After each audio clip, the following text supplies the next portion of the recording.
ಎಲ್ಲೆಡೆ ನಾಡಹಬ್ಬ ದಸರಾದ ಸಂಭ್ರಮ ಶುರುವಾಗಿದೆ. ನವದುರ್ಗೆಯರ ಆರಾಧನೆಗೆ ಕ್ಷಣಗಣನೆ ಆರಂಭಗೊಂಡಿದೆ. ಹತ್ತೂರೊಡೆಯನ ಊರು ಪುತ್ತೂರಿನಲ್ಲಿ ಕೂಡ ನವರಾತ್ರಿ ಸಂಭ್ರಮ ಆರಂಭಗೊಂಡಿದ್ದು, ಪುತ್ತೂರು ಮಹತೋಬಾರ ಶ್ರೀ ಮಹಾಲಿಂಗೇಶ್ವರ ದೇವಸ್ಥಾನದ ವಠಾರದಲ್ಲಿರುವ ಶ್ರೀ ಶಾರದಾ ಭಜನಾ ಮಂದಿರದಲ್ಲಿ ಕೂಡ ಶಾರದೋತ್ಸವದ ಸಂಭ್ರಮ ಮನೆ ಮಾಡಿದೆ. ಅಕ್ಟೋಬರ್ 15ರಿಂದ 24ರವರೆಗೆ ವೈವಿಧ್ಯಮಯ ಸಾಂಸ್ಕೃತಿಕ ಕಾರ್ಯಕ್ರಮಗಳೊಂದಿಗೆ 89ನೇ ವರ್ಷದ ಪುತ್ತೂರು ಶಾರದೋತ್ಸವ ಸಂಪನ್ನಗೊಳ್ಳಲಿದೆ.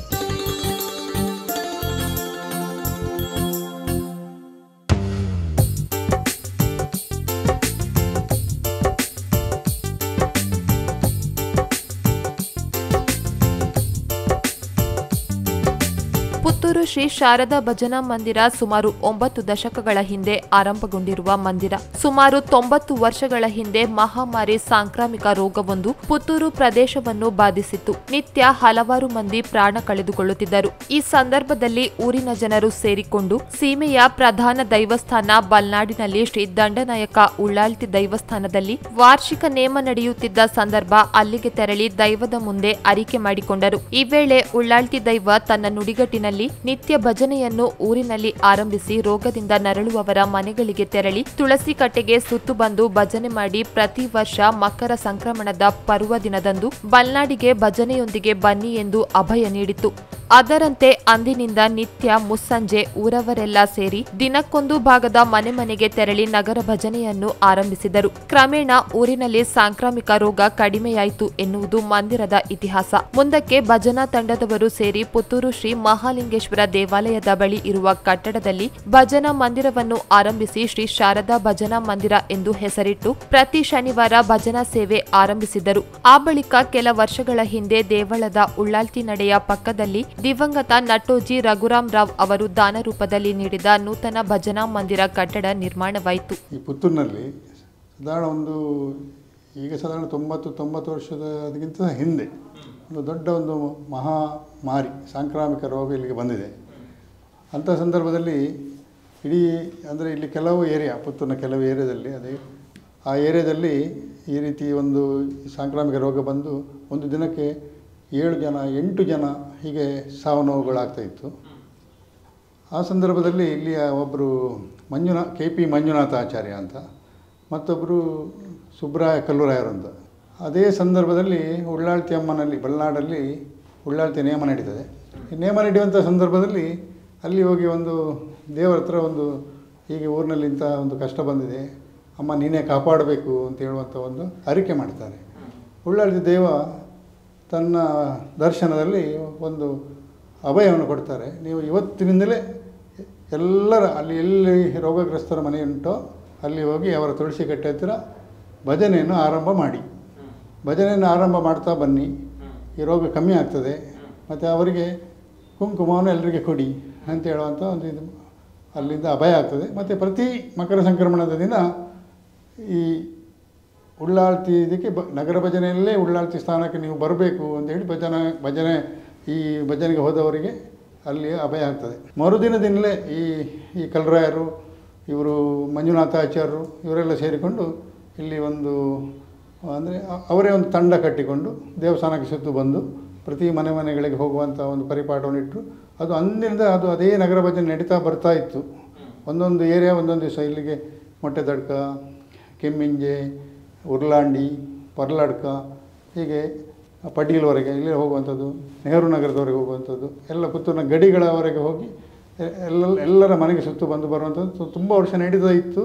ಮತ್ತು ಕ್ರಮೇಣ ಈ ಜನಸಂಖ್ಯೆ ಎಲ್ಲ ಅದರ ಬಗ್ಗೆ ಸ್ವಲ್ಪ ಜನರು ಬರೋದು ಕಮ್ಮಿ ಆದಮೇಲೆ ಅದು ಸ್ವಲ್ಪ ಕಮ್ಮಿಯಾಗಿ ಅದು ನಿಲ್ಲಿಸಲಿಲ್ಲ. ಮಹಾಲಿಂಗೇಶ್ವರ ದೇವಸ್ಥಾನಕ್ಕೆ 3 ಸುತ್ತು ಬಂದು ಈ ನಗರ ಭಜನೆಯನ್ನು ಮಾಡೋದು, ಮತ್ತು 1 ವರ್ಷಕ್ಕೆ ಒಮ್ಮೆ ಏಕಃ ಭಜನೆ ಮಾಡೋದು ಅಂತೇಳಿ ಅನೇಕ ವರ್ಷಗಳಿಂದ ನಡೀತಾ ಬಂತು. ಆಮೇಲೆ ಎಲ್ಲರೂ ಸೇರಿಕೊಂಡು ಒಂದು ಭಜನಾ ಮಂದಿರ ಮಾಡಬೇಕು ಹೇಳಿ ಇದೇ ನಮ್ಮ ದೇವಸ್ಥಾನದ ನೈಋತ್ಯ ದಿಕ್ಕಲ್ಲಿ ಒಂದು ಇದೆ ನೋಡಿ, ಯಾವುದು ಒಂದು ಕಟ್ಟಡ ಇದೆ. ಆ ಕಟ್ಟಡ ಭಾಳ ಹಿಂದೆ ನಟ್ಟೋಜಿಯವರ ಮನೆ ಆಗಿತ್ತದು. ಆಮೇಲೆ ಅದು ಶಾಲೆ ಆಯಿತು. ಶಾಲೆ ಆದ ಸಂದರ್ಭದಲ್ಲಿ ಶಾಲೆಯೂ ನಡೀತಿತ್ತು. ಇಲ್ಲಿಂದ ಇವರು ಆಡಳಿತವ್ರ ಹತ್ರ ಕೇಳಿದರು, ನಾವಿಲ್ಲಿ ಒಂದು ಭಜನಾ ಮಂದಿರ ಸಹ ಮಾಡ್ತೇವೆ, ವಾರಕ್ಕೆ 1 ದಿನ ಭಜನೆ ಮಾಡಲಿಕ್ಕೆ ಅವಕಾಶ ಕೊಡಬೇಕಂತ ಕೇಳಿಕೊಂಡಾಗ ದೇವಸ್ಥಾನದವರು ಒಪ್ಪಿದ್ರು. ಆಮೇಲೆ ಪ್ರತಿ ಶನಿವಾರ ದಿನ ಅಲ್ಲಿ ರಾತ್ರಿ ಭಜನೆ ನಡೀತಾ ಇತ್ತು. ಆದರೆ ಆಮೇಲೆ ಸ್ವಲ್ಪ ಸಮಯದ ನಂತರ ಹೊಸ ಭಜನಾ ಮಂದಿರ ಮಾಡುವಂಥ ಒಂದು ಯೋಚನೆ ಬಂತು. ಹಾಗೆ ಇವರು ನಟ್ಟೋಜಿ ರಘುರಾಮರಾಯರು ಅಂತ ಇದ್ದರು. ಅವರೇ ಆಗ ರಾಧಾಕೃಷ್ಣ ಮಂದಿರ ಹತ್ರ ಬಾಡಿಗೆ ಮನೇಲಿದ್ದರು ಅವರು. ಇಷ್ಟು ಒಳ್ಳೆಯ ಒಂದು ಜಾಗವನ್ನು ಅವರು ಈ ಭಜನಾ ಮಂದಿರದವರು ಕೇಳುವಾಗ ಭಜನಾ ಮಂದಿರಕ್ಕೆ ದಾನವಾಗಿ ಕೊಟ್ಟುಬಿಟ್ರು. ಯಾರು? ನಟ್ಟೋಜಿ ರಘುರಾಮರಾಯರು. ಅಲ್ಲಿ ಒಂದು ನೂತನ ಭಜನಾ ಮಂದಿರ ನಿರ್ಮಾಣಕ್ಕೆ ಅದಕ್ಕೆ ಅಡಿಗಲ್ಲು ಹಾಕಿ ಆಯಿತು. ಆಮೇಲೆ ತುಂಬ ವರ್ಷ ಆ ಭಜನಾ ಮಂದಿರ ಆಗಲಿಲ್ಲ, ತುಂಬ ಕಷ್ಟ ಇತ್ತು ಆಗ ಭಜನಾ ಮಂದಿರ ಆಗಲಿಲ್ಲ. ಆಗ ಈ ಅನಂತ ಶೆಣೆಯವರು ಅಂತೇಳಿ ಅದಕ್ಕೆ ಕೋಶಾಧಿಕಾರಿ ಆಗಿದ್ದರು. ಅನಂತ ಶೆಣೆಯವರು ಆ ಸಂದರ್ಭ ತುಂಬ ಕಷ್ಟಪಟ್ಟಿದ್ದಾರೆ. ಅದೇ ರೀತಿ ಮುಳಿಯ ಶಾಂಭಟ್ರು, ಈಗಿನ ನಮ್ಮ ದೇವಸ್ಥಾನದ ಆಡಳಿತ ಮುಕ್ತೇಶ್ವರಿದ್ದಾರೆ, ಅವರು ಕೇಶವಪ್ರಸಾದ್ ಅವರ ತಂದೆಯವರು, ಅವರ ಅಧ್ಯಕ್ಷತೆಯಲ್ಲಿ ಒಂದು ಸಮಿತಿಯೆಲ್ಲ ಮಾಡಿ ಆ ಹೊಸ ಭಜನಾ ಮಂದಿರವನ್ನು ಚಂದ ಮಾಡಿ ಒಂದು ನಿರ್ಮಾಣ ಆಯಿತು. 1984 ಇಸ್ವಿ ಆಗಸ್ಟ್ 31 ತಾರೀಕಿಗೆ ಅದರ ಉದ್ಘಾಟನೆ ಆಯಿತು. ಈ ಮಂಜುನಾಥಾಚಾರ್ಯರು ಆ ಸಂದರ್ಭದಲ್ಲಿ ಇದೊಂದು ವಿಶೇಷ ವಿಷಯ. ಮಂಜುನಾಥಾಚಾರ್ಯರು ತುಂಬ ಅವರಿಗೆ ಪ್ರಾಯ ಆಗಿತ್ತು, ದೊಣ್ಣೆ ಹಿಡ್ಕೊಂಡು ಇಲ್ಲೆಲ್ಲ ಹೋಗ್ತಾ ಇದ್ದರು. ಅವರು ಯಾರು ಸಿಕ್ಕಿದ ನಿಮ್ಮ ಆರೋಗ್ಯ ಹೇಗಿದೆ ಅಂತ ಹೇಳಿದ್ರೆ ಆರೋಗ್ಯ ಎಲ್ಲ ಸರಿ ಇದೆ, ಆ ಭಜನಾ ಮಂದಿರ ಯಾವಾಗ ಓಪನ್ ಆಗ್ತದೆ ಅಲ್ಲಿವರೆಗೆ ನಾನು ಇದ್ದರೆ ಸಾಕು ನನಗೆ ಅಂತ. ನನ್ನ ಜೀವಮಾನದಲ್ಲಿ ಆ ಭಜನಾ ಮಂದಿರವನ್ನು, ಹೊಸ ಭಜನಾ ಮಂದಿರವನ್ನು ನೋಡಿಯೇ ನಾನು ಇದು ಮಾಡ್ತೇನೆ ಅಂತ ಅವರು ಹೇಳ್ತಾರೆ. ಅದು ಎಷ್ಟು ಸತ್ಯ ಆಯಿತು ಅಂತ ಹೇಳಿದ್ರೆ, ಅಂದರೆ ಇಲ್ಲಿ ಕೂಡ ಹಾಗೆ ದೇವರಿಗೆ ಮತ್ತು ಆ ಮಂಜುನಾಥಾಚಾರ್ಯರಿಗೆ ಯಾವ ಸಂಬಂಧ ಇತ್ತು ಅಂತೇಳಿ ಅಲ್ಲಿ ಎಲ್ಲ ತಂತ್ರಿಗಳೆಲ್ಲ ಬಂದಿದ್ದಾರೆ. ಪುನರ್ ಪ್ರತಿಷ್ಠೆ ಆಗ್ತಾಯಿದೆ ಹೊಸ ಭಜನಾ ಮಂದಿರ ಆಗುವಂಥ ಸಂದರ್ಭದಲ್ಲಿ ಅಲ್ಲಿ ಪ್ರತಿಷ್ಠೆ ಆರತಿ ಆಗ್ತದೆ. ಆರತಿಯಾಗಿ ಗಂಟೆ ವಾದ್ಯ ಎಲ್ಲ ಮೊಳಗ್ತಾ ಉಂಟು, ತುಂಬ ಜನ ಸೇರಿದ್ದಾರೆ. ಅಲ್ಲಿ ಗಂಟೆ ಶಬ್ದ ಕೇಳುವಾಗಲೇ ಇವರ ಪ್ರಾಣ ಇಲ್ಲಿ ಹೋಗಿದೆ ಮನೆಯಲ್ಲಿ. ಯಾರಿಗೆ? ಮಂಜುನಾಥಾಚಾರ್ಯರಿಗೆ. ಆಮೇಲೆ ಅವರಿಗೆ ಆ ದಿವಸ ಅಲ್ಲಿ ಸನ್ಮಾನ ಮಾಡಲಿಕ್ಕೆ ಅಂತೇಳಿ ಇದು ಗಂಧದ ಹಾರ, ಇದು ವೇಷ್ಟಿ, ಶಾಲು ಇದೆಲ್ಲ ತಂದಿದ್ದರು. ಅದನ್ನು ತಂದು ಮತ್ತೆ ಅವರ ಶವದ ಮೇಲೆ ಹಾಕಿ ಎಲ್ಲರೂ ಸಹ ಪ್ರಾರ್ಥನೆ ಮಾಡಿ ಹೋಗಿದ್ದಾರೆ. ಹಾಗೆ ಅದು ಒಂದು ಕಾಕತಾಳೀಯವಾಗಿ ನಡೆದುಕೊಂಡು ಬಂದದ್ದು. ಇತ್ತೀಚಿನ ವರ್ಷಗಳಲ್ಲಿ ಆ ಭಜನಾ ಮಂದಿರಕ್ಕೆ ಒಬ್ಬರು ಆ ಗ್ರಿಲ್ಲಿನ ಒಳಗೆ ಯಾವಾಗಲೂ ತಂದು ಒಂದು ಹೂವು, ಕರ್ಪೂರ, ಇದನ್ನೆಲ್ಲ ಊದುಬತ್ತಿ ಇದನ್ನು ತಂದು ಹಾಕಿ ಹೋಗ್ತಿದ್ದರು. ಅವರು ಯಾರಂತ ಯಾರಿಗೆ ಸಹ ಗೊತ್ತಿಲ್ಲ. ಈ ಅರ್ಚಕರು ಬಂದು ನೋಡುವಾಗ ಅಲ್ಲಿ ಈ ರೀತಿಯಾಗಿ ಅದು ಇರ್ತಿತ್ತು. ಅವ್ರು ಯಾರು ಅಂತ ಇವ್ರಿಗೆ ಒಂದು ದಿವಸ ಇವರು ಕಂಡುಹಿಡಿದ್ರು ಯಾರು ಅಂತೇಳಿ. ಮಾತಾಡಿದ್ರೆ ಅವರಿಗೆ ಸರಿಯಾಗಿ ಬಾಯಿ ಬರೋದಿಲ್ಲ ಅಂಥ ಒಂದು ವ್ಯಕ್ತಿ ಅವರು. ಆಮೇಲೆ ಸ್ವಲ್ಪ ದಿನ ಆದಮೇಲೆ ಅವರಿಗೆ ಸ್ವಲ್ಪ ಅದು ಅವರು ಇವ್ರನ್ನವರೇ ಅಲ್ಲ, ಹೊರೂರಿನವರು, ಸಾಧಾರಣ ಆಚೆ ಇಟ್ಲ ಆಚೆ ಆ ಸೈಡ್ನವರು, ಸಾಲೆತ್ತೂರು ಆ ಸೈಡ್ನವರು. ಆಮೇಲೆ ಅಲ್ಲಿ ಏನಾಯಿತು ಅಂತ ಹೇಳಿದ್ರೆ ಅವರು ಈ ರೀತಿ ಆಮೇಲೆ ಒಂದು ದಿವಸ ಬಂದರು, ಸ್ವಲ್ಪ ಮಾತೆಲ್ಲ ಆಗಲಿ, ಅವರು ಒಂದು ಫ್ಯಾನನ್ನು ಮಂದಿರಕ್ಕೆ ಕೊಡಬೇಕಂತೇಳಿ ಮಾಡಿದರು.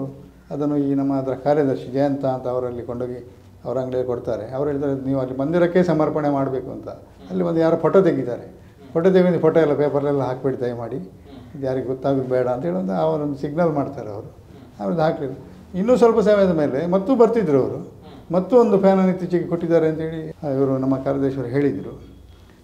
ಹಾಗೆ ಅಂದರೆ ಅವರಿಗೆ ಇಲ್ಲಿ ಕೂಡ ಹಾಗೆ ಅಲ್ಲಿ ಅವರಿಗೂ ಮತ್ತು ಇವರಿಗೆ ದೇವರಿಗೆ ಮತ್ತು ಆ ಭಕ್ತನಿಗೆ ಯಾವ ರೀತಿ ಸಂಬಂಧ, ಅವ ಈ ಊರಿನವನೇ ಅಲ್ಲ, ಅದು ಸಹ ಒಂದು ವಿಷಯ. ಅವನಿಗೆ ಈಗ ಒಳ್ಳೆ ಮಾತಾಡುವಂಥ ಬಾಯಿ ಬಂದಿದೆ.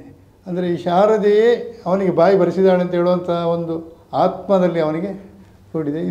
ಒಂದು ರೀತಿ ಪವಾಡವೇ ಅಂತೇಳಿ ಹೇಳ್ಬೋದು ನಾವು. 15ನೇ ತಾರೀಕು ಶ್ರೀ ಶಾರದಾ ದೇವರ ನವರಾತ್ರಿ ಮಹೋತ್ಸವ ಹಾಗೂ 24ನೇ ತಾರೀಕಿಗೆ ಸಾಯಂಕಾಲ ನಡೆಯುವಂತಹ ಶೋಭಾಯಾತ್ರೆ, ಈ ಎಲ್ಲ ಕಾರ್ಯಕ್ರಮವನ್ನು ಶ್ರೀ ಮಹಾಲಿಂಗೇಶ್ವರ ದೇವರು, ವಿಘ್ನ ನಿವಾರಕನಾದ ಮಹಾಗಣಪತಿ ದೇವರು ಒಳ್ಳೆಯ ರೀತಿಯಲ್ಲಿ ನಡೆಸಿಕೊಟ್ಟು ಬರುವಂತಹ ಭಕ್ತಾದಿಗಳಿಗೆ ಎಲ್ಲರಿಗೂ ಅವರವರ ಅಪೇಕ್ಷೆಯನ್ನು ಯಾವ ರೀತಿ ಸಂಕಲ್ಪ ಮಾಡಿ ಇಲ್ಲಿ ಬಂದು ಸೇವೆಯನ್ನು ಮಾಡ್ತಾರೋ ಆ ಸಂಕಲ್ಪವನ್ನೆಲ್ಲ ಶಾರದಾ ದೇವರು ನೆರವೇರಿಸಲಿ. ಹಾಗೂ ಶಾರದಾ ದೇವರ ಪ್ರತಿಷ್ಠಾ ದಿವಸ ನಡೆಯುವಂಥ ಪ್ರತಿಯೊಂದು ಕಾರ್ಯಕ್ರಮ ಹಾಗೂ ನಾಡಿದ್ದು ಶೋಭಾಯಾತ್ರೆ, ಅಲ್ಲಿಯೂ ನಡೆಯುವಂಥ ಪ್ರತಿಯೊಂದು ಕಾರ್ಯಕ್ರಮ, ಸಾಯಂಕಾಲ ನಡೆಯುವಂಥ ಪ್ರತಿಯೊಂದು ಸಾಂಸ್ಕೃತಿಕ ಕಾರ್ಯಕ್ರಮ ಹಾಗೂ ರಾತ್ರಿ ನಡೆಯುವಂಥ ಅನ್ನದಾನ ಕಾರ್ಯಕ್ರಮವನ್ನು ಆ ಶಾರದಾ ದೇವರು ಒಳ್ಳೆಯ ರೀತಿಯಲ್ಲಿ ನಡೆಸಿಕೊಟ್ಟು ಬರುವಂಥ ಭಕ್ತಾದಿಗಳಿಗೆ ಒಳ್ಳೆಯ ರೀತಿಯ ಒಂದು ಅವರ ಅಪೇಕ್ಷೆಯನ್ನು ಪೂರ್ತಿಯಾಗಿ ನೆರವೇರಿಸಿ ಅವರಿಗೆಲ್ಲರಿಗೂ ಉತ್ತರೋತ್ತರ ಅಭಿವೃದ್ಧಿಯನ್ನು ಮಾಡಲಿ. ಎಲ್ಲ ನಾನು ಬಂದ ಸಾಧಾರಣ 9 ವರ್ಷ ಆಯಿತು. ಪ್ರತಿಯೊಬ್ಬರು ಇಲ್ಲಿ ಹೇಳ್ತಾ ಇದ್ದಾರೆ ಬೇರೆ ಊರಿಂದ ಬಂದವರು, ನಮ್ಮದು ಇಲ್ಲಿ ಅಕ್ಷರಾಭ್ಯಾಸ ಆದ್ದು ಅಂತ. ಹಾಗೆ ಅವರ ಮಕ್ಕಳಿದ್ದು ಕೂಡ ಇಲ್ಲಿಯೇ ಅಕ್ಷರಾಭ್ಯಾಸ ಮಾಡಿಸ್ತಾ ಇದ್ದಾರೆ. ಪ್ರತಿಯೊಬ್ಬರೂ ಅಷ್ಟೇ ನಮ್ಮದು ಮದುವೆ ಇಲ್ಲಿಯೇ ಆದಿದ್ದು, ನಾವು ಒಳ್ಳೆಯ ರೀತಿಯಲ್ಲಿ ಇದ್ದೇವೆ. ನಮ್ಮ ಮಕ್ಕಳಿದ್ದು ನಾಮಕರಣ ಆಗಲಿ ಉಪನಯನ ಆಗಲಿ ಎಲ್ಲ ಕಾರ್ಯಕ್ರಮವನ್ನು ಈ ಶಾರದಾ ದೇವರ ಇಲ್ಲಿಯೇ ಮಾಡಿಸ್ತಾ ಇದ್ದಾರೆ. ಈ ಎಲ್ಲ ಕಾರ್ಯಕ್ರಮ ಮೊದಲಿಂದ ನಡ್ಕೊಂಡು ಬಂದಿದೆ, ಇನ್ನು ಮುಂದೆ ನಡೆಸಿಕೊಂಡು ಹೋಗಬೇಕು ಅಂತ ಶಾರದಾ ದೇವರ ಹತ್ರ ಪ್ರಾರ್ಥನೆ ಮಾಡೋದು. ಆಗಸ್ಟ್ 31ನೇ ತಾರೀಕು ಪ್ರತಿ ವರ್ಷ ಪ್ರತಿಷ್ಠಾ ದಿವಸ ಹಾಗೂ ಮಕರ ಸಂಕ್ರಾಂತಿಯ ದಿವಸ ನಾವು ಭಜನೆಯಲ್ಲಿ ಸಾಯಂಕಾಲದ ಹೊತ್ತು ಬಲ್ನಾಡು ದೇವಸ್ಥಾನಕ್ಕೆ ಹೋಗಿ ಭಜನೆಯಲ್ಲಿಯೇ ಹೋಗಿ ಬರುವಾಗಲೂ ಅಷ್ಟೇ ಭಜನೆಯಲ್ಲಿ ಬರ್ತಾ ಇದ್ದೇವೆ. ಹೀಗೆ ನಿರಂತರ ಭಜನಾ ಸೇವೆಯಲ್ಲಿ ತೊಡಗಿಸಿಕೊಂಡು ಬಂದಿರುವ ಶ್ರೀ ಶಾರದಾ ಭಜನಾ ಮಂದಿರದಲ್ಲಿ ಇದೀಗ 89ನೇ ವರ್ಷದ ಶಾರದೋತ್ಸವದ ಸಂಭ್ರಮ ಮನೆ ಮಾಡಿದೆ. ಅಕ್ಟೋಬರ್ 15ರಿಂದ 24ರವರೆಗೆ ನವರಾತ್ರಿ ಪೂಜೆ ಹಾಗೂ ಶಾರದೋತ್ಸವ ನಡೆಯಲಿದ್ದು ಇದಕ್ಕಾಗಿ ಸಿದ್ಧತೆಗಳು ನಡೆದಿವೆ. ಅಕ್ಟೋಬರ್ 20ರಂದು ಶಾರದಾ ದೇವಿಯ ಪ್ರತಿಷ್ಠೆ ನಡೆಯಲಿದ್ದು ಸಂಜೆ ಲಲಿತ ಸಹಸ್ರನಾಮ ಪಠಣ ನಡೆಯಲಿದೆ. ಅಕ್ಟೋಬರ್ 15ರಿಂದ 23ರವರೆಗೆ ಪ್ರತಿದಿನ ಸಂಜೆ 5:30ರಿಂದ 7:30ರವರೆಗೆ ವಿವಿಧ ತಂಡಗಳಿಂದ ವೈವಿಧ್ಯಮಯ ಸಾಂಸ್ಕೃತಿಕ ಕಾರ್ಯಕ್ರಮಗಳು, ಯಕ್ಷಗಾನ, ತಾಳಮದ್ದಳೆ ಕಾರ್ಯಕ್ರಮಗಳು ನಡೆಯಲಿವೆ. ಅಕ್ಟೋಬರ್ 24ರಂದು ಸಂಜೆ ಬಳುವಾರು ವೃತ್ತದಿಂದ ಶಾರದಾ ದೇವಿಯ ಭವ್ಯ ಶೋಭಾಯಾತ್ರೆ ನಡೆಯಲಿದೆ. ಈ ಕ್ಷೇತ್ರದಲ್ಲಿ ಜಗನ್ಮಾತೆಗೆ ಯಾವುದೋ ಒಂದು ರೀತಿಯ ಸಂಕಲ್ಪದ ಸಂಕೇತ ಅಂತ ಹೇಳಿದರೆ ಭಜನೆ ಭಾರಿ ಇಷ್ಟವಾದಂಥ ಆದಿಮಾಯೆಗೆ ಈ ಕ್ಷೇತ್ರದಲ್ಲಿ ನಡೆಯುತ್ತಿರ್ತದೆ. ಯಾವುದೋ ಒಂದು ಕಾಲದಲ್ಲಿ ಅಂದರೆ ಭಾರಿ ಪುರಾತನ ಕಾಲ ಅಲ್ಲ, ಸಾಧಾರಣ ಸ್ವಲ್ಪ ವರ್ಷಗಳ ಹಿಂದೆ ಯಾವುದೋ ಒಂದು ಲೋಕಕ್ಕೆ ಬರುವಂಥ ಮಹಾಮಾರಿ ಕಾಯಿಲೆಯನ್ನು ಬಲ್ನಾಡು ಉಳ್ಳಾಲ್ತಿ ಕ್ಷೇತ್ರದಿಂದ ಆಜ್ಞೆಯನ್ನು ಪಡೆದು ಈ ಕ್ಷೇತ್ರದಲ್ಲಿ ಭಜನೆ ಹಾಗೂ ಇಂಥ ಒಂದು ಕಾರ್ಯಕ್ರಮವನ್ನು ನಡೆಸಿಕೊಂಡು ಬಂದಲ್ಲಿ ಲೋಕಕ್ಕೆ ಯಾವುದೇ ರೀತಿಯ ದುರಿತ ಬರುವುದಿಲ್ಲ ಅನ್ನುವಂಥದ್ದನ್ನು ಮುಂಚಿನ ಹಿರಿಯರು ಹೇಳಿದ್ದು ಸ್ಪಷ್ಟ ಉಲ್ಲೇಖ ಇದೆ. ಆದ್ದರಿಂದ ಈ ಪುತ್ತೂರು ಸೀಮೆಗೆ ಸಂಬಂಧಪಟ್ಟವರು ಈ ನವರಾತ್ರಿ ಸಂದರ್ಭದಲ್ಲಿ ವೇಷವನ್ನು ಧರಿಸಿ ಊರಲ್ಲಿ ಅವರ ಅರಿಕೆ ಸೇವೆಯನ್ನು ಸಲ್ಲಿಸುವಂಥವರು ಎಲ್ಲರೂ ಈ ಕ್ಷೇತ್ರದಲ್ಲಿ ಪುಣ್ಯ ಪ್ರಸಾದದ ಮೂಲಕ ಸೇವೆಯನ್ನು ಸಲ್ಲಿಸಬೇಕು. ಅದರೊಟ್ಟಿಗೆ ಈ ಜಗನ್ಮಾತೆಯ ಪ್ರಸಾದವನ್ನು ಸ್ವೀಕರಿಸಲಿಕ್ಕೆ ಎಲ್ಲರೂ ಭಾಗವಹಿಸಬೇಕನ್ನುವಂಥದ್ದು ಈ ಕ್ಷೇತ್ರದ ಸಂಕಲ್ಪ. ಅದರೊಂದಿಗೆ ಈ 9 ದಿನದಲ್ಲಿ ನಡೆಯುವಂಥ ದಸರಾ ಮಹೋತ್ಸವದ ಕಾರ್ಯಕ್ರಮ ಅಚ್ಚುಕಟ್ಟಾಗಿ ನೆರವೇರಿಸಲಿಕ್ಕೆ ಎಲ್ಲರ ಸಹಕಾರದೊಂದಿಗೆ ಈಗಾಗಲೇ ಪೂರ್ವ ತಯಾರಿಯನ್ನು ಮಾಡಿಕೊಂಡು ಬರ್ತಾ ಇದ್ದೇವೆ. ಅದರೊಂದಿಗೆ ಎಲ್ಲ ಪುತ್ತೂರು ಸೀಮೆಯ ಭಕ್ತ ಮಹಾಶಯರು ಈ ಕಾರ್ಯಕ್ರಮದಲ್ಲಿ ಪಾಲ್ಗೊಂಡು ಹಾಗೂ ನಡೆಯುವಂಥ 24ನೇ ತಾರೀಕಿಗೆ ನಡೆಯುವಂಥ ಭವ್ಯ ಶೋಭಾಯಾತ್ರೆಯಲ್ಲಿ ಪ್ರತಿಯೊಬ್ಬ ಹಿಂದೂ ಬಾಂಧವರು ಹಾಗೂ ಇಲ್ಲಿಯ ಶಾರದಾ ಮಾತೆಯ ಭಗವದ್ಭಕ್ತರು ಈ ಪುಣ್ಯ ಕಾರ್ಯದಲ್ಲಿ ಭಾಗವಹಿಸಿ ಈ ಶೋಭಾಯಾತ್ರೆಯನ್ನು ಯಶಸ್ವಿ ಮಾಡಿಕೊಡಬೇಕು ಅಂತ ಈ ಮೂಲಕ ಕೇಳಿಕೊಳ್ಳುತ್ತಾ, ಹಾಗೂ ಎಲ್ಲ ಭಕ್ತ ಮಹಾಶಯರು ತನು ಮನ ಧನದಿಂದ ಧನ ಸಹಾಯ ನೀಡಿ ಈ ಕ್ಷೇತ್ರದಲ್ಲಿ ನಡೆಯುವಂಥ ಪೂರ್ವ ಸಿದ್ಧತಾ ಕಾರ್ಯಕ್ರಮಕ್ಕೆ ಎಲ್ಲರೂ ಸಹಕಾರಿಯಾಗಬೇಕಂತ ಈ ಮೂಲಕ ಕೇಳಿಕೊಳ್ತಾ, ಸಮಿತಿಯ ಪರವಾಗಿ, ಆಡಳಿತ ಸಮಿತಿಯ ಪರವಾಗಿ, ಭಕ್ತ ವೃಂದದ ಪರವಾಗಿ ಹಾಗೂ ಅರ್ಚಕರ ಪರವಾಗಿ ಹಾಗೂ ಸಂಚಾಲಕತ್ವವನ್ನು ವಹಿಸಿಕೊಂಡು ಈ ಕಾರ್ಯಕ್ರಮವನ್ನು ನಿರ್ವಹಣೆ ಮಾಡಲಿಕ್ಕೆ ನನಗೆ ಒಂದು ಅವಕಾಶ ಮಾಡಿಕೊಟ್ಟ ಎಲ್ಲರಿಗೂ, ಹಾಗೂ ಈ ಮತ್ತೊಂದು ಉಲ್ಲೇಖ ಮಾಡೋದೇನಂತೇಳಿದರೆ ಇದರಲ್ಲಿ ಅಧ್ಯಕ್ಷ ಸಂಚಾಲಕತ್ವ ಇಂಥದ್ದೆಲ್ಲ ಇಲ್ಲ, ನಾವೆಲ್ಲರೂ ಅಧ್ಯಕ್ಷರೇ, ಎಲ್ಲರೂ ಸಂಚಾಲಕರೇ ಅನ್ನುವಂಥ ಭಾವನೆಯನ್ನು ಇಟ್ಕೊಂಡು ಈ ಕಾರ್ಯಕ್ರಮವನ್ನು ಆಯೋಜನೆ ಮಾಡಿದ್ದೇವೆ. ಎಲ್ಲರೂ ಹಿರಿಯರ ಈಗಾಗಲೇ ನಮಗೆ ಈ ಸನ್ಮಾನ್ಯ ಸಂಸದರು ಹಾಗೂ ಮಾಜಿ ಸಂಸದರಾದಂಥ ಸಂಜೀವ ಮಠಂದೂರವರು ಹಾಗೂ ನಮ್ಮ ಕ್ಷೇತ್ರದ ಶಾಸಕರಂಥ ಸನ್ಮಾನ್ಯ ಅಶೋಕ್ ಕುಮಾರ್ ರೈ ಅವರು ಎಲ್ಲರ ಮಾರ್ಗದರ್ಶನ, ಹಾಗೆ ಮುರಳೀಕೃಷ್ಣ ಹಸಂತಡ್ಕರ್ ಅವರು ಪ್ರತಿಯೊಬ್ಬರ ಮಾರ್ಗದರ್ಶನವನ್ನು ತಗೊಂಡು ಈ ಕಾರ್ಯಕ್ರಮವನ್ನು ಅಚ್ಚುಕಟ್ಟಾಗಿ ಮಾಡಲಿಕ್ಕೆ ಈಗಾಗಲೇ ಪೂರ್ವ ತಯಾರಿಯನ್ನು ಮಾಡಿಕೊಂಡಿದ್ದೇವೆ. ಹಾಗೂ ಇದಕ್ಕೆ ಎಲ್ಲ ಈ ಕ್ಷೇತ್ರದ ದೇವರುಗಳ ಹಾಗೂ ಸೀಮೆಯ ಅಧಿಪತಿ ಮಾಲಿಂಗೇಶ್ವರ ದೇವರ ಹಾಗೂ ಕಟೀಲು ದುರ್ಗಾ ಪರಮೇಶ್ವರಿ ದೇವರ ಪೂರ್ಣ ಆಶೀರ್ವಾದ ಈ ಕಾರ್ಯಕ್ರಮದ ಮೇಲೆ ಇರಲಿ ಅಂತ ಆಶಿಸುತ್ತಾ ಎಲ್ಲರ ಸಹಕಾರವನ್ನು ಕೋರುತ್ತಾ ಎಲ್ಲರೂ ಈ ಕಾರ್ಯಕ್ರಮದಲ್ಲಿ ಭಾಗವಹಿಸಿ ಈ ಕಾರ್ಯಕ್ರಮವನ್ನು ಯಶಸ್ವಿಗೊಳಿಸಬೇಕಂತ ಈ ಮೂಲಕ ಕೇಳಿಕೊಳ್ತಾ ಇದ್ದೇನೆ. ಈಗಾಗಲೇ ಎಲ್ಲ ಸಿದ್ಧತೆಗಳು ನೆರವೇರಿದೆ. ಪ್ರತಿದಿನ ಸಂಜೆ ಸಾಂಸ್ಕೃತಿಕ ಕಾರ್ಯಕ್ರಮಗಳು 9 ದಿನ ಕೂಡ ಈ ವೇದಿಕೆಯಲ್ಲಿ ನೆರವೇರಲಿಕ್ಕಿದೆ. ಅದೇ ರೀತಿ ಈ ಸಲ ಶಾರದಾ ಮಾತೆಯ ವೈಭವದ ಮೆರವಣಿಗೆಯನ್ನು ಮಾಡಬೇಕೆಂದು ತೀರ್ಮಾನ ಮಾಡಿದ್ದೇವೆ. ಮೆರವಣಿಗೆ ಸಂಜೆ 4 ಗಂಟೆಗೆ ಇಲ್ಲಿ ದೇವರ ವಿಸರ್ಜನೆಯಾಗಿ ಬಳುವಾರಿನ ಮೂಲಕ ದರ್ಬೆಯಿಂದ ಪರ್ಲಡಕದಿಂದ ಕೋರ್ಟ್ ರಸ್ತೆಯಾಗಿ ವೆಂಕಟರಮಣ ದೇವಸ್ಥಾನದ ವಠಾರದಲ್ಲಿರುವಂಥ ಕೆರೆಯಲ್ಲಿ ಜಲಸ್ತಂಭನಗೊಳ್ಳಲಿದೆ. ಯಾವುದೇ ಕಾರಣಕ್ಕೂ ಮೆರವಣಿಗೆಯಲ್ಲಿ ಕುಣಿತಗಳು ಅಂದರೆ DJ ಹಾಕಿ ಕುಣಿಯುವಂಥಕ್ಕೆ ಅವಕಾಶಗಳಿರುವುದಿಲ್ಲ, ಪಟಾಕಿ ಸಿಡಿಸಲಿಕ್ಕೆ ಅವಕಾಶಗಳಿರುವುದಿಲ್ಲ. ಬದಲಾಗಿ ಮೆರವಣಿಗೆ ಚೆಂದ ಕಾಣಬೇಕೆಂಬಂಥ ಉದ್ದೇಶದಿಂದ ಸುಮಾರು 2,500 ಭಜನಾಕಾರರು ಅಂದರೆ ಒಂದು ಸಣ್ಣ ಚಿಲ್ಲರೆ ಜನ ಕುಣಿತ ಭಜನೆ ಮಾಡ್ತಾರೆ, ಉಳಿದಂತೆ ಭಜನೆ ಹೇಳಿ ನಡ್ಕೊಂಡು ಬರ್ತಾರೆ.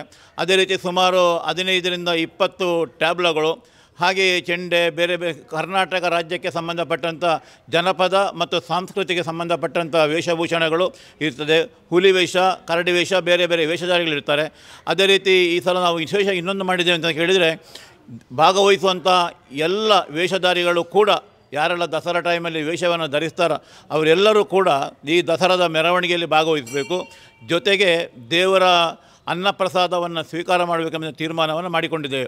ಅದಲ್ಲದೆ ಪ್ರತಿದಿನ ರಾತ್ರಿ ಸಾರ್ವಜನಿಕ ಅನ್ನ ಸಂತರ್ಪಣೆ ನೆರವೇರ್ತದೆ. ಅದೇ ರೀತಿ ಬಂದಂಥವರಿಗೆ ಉಪಹಾರದ ವ್ಯವಸ್ಥೆ ಕೂಡ ನಮ್ಮಲ್ಲಿ ಇದೆ. ಅಂದರೆ ಬಂದ ಕಲಾವಿದರಿಗಿರ್ಬೋದು ಅಥವಾ ವಾಲಂಟಿಯರ್ಸ್ಗಳು ಎಲ್ಲರಿಗೂ ಕೊಡುವಂಥ ವ್ಯವಸ್ಥೆಗಳು ಮಾಡ್ತೇವೆ.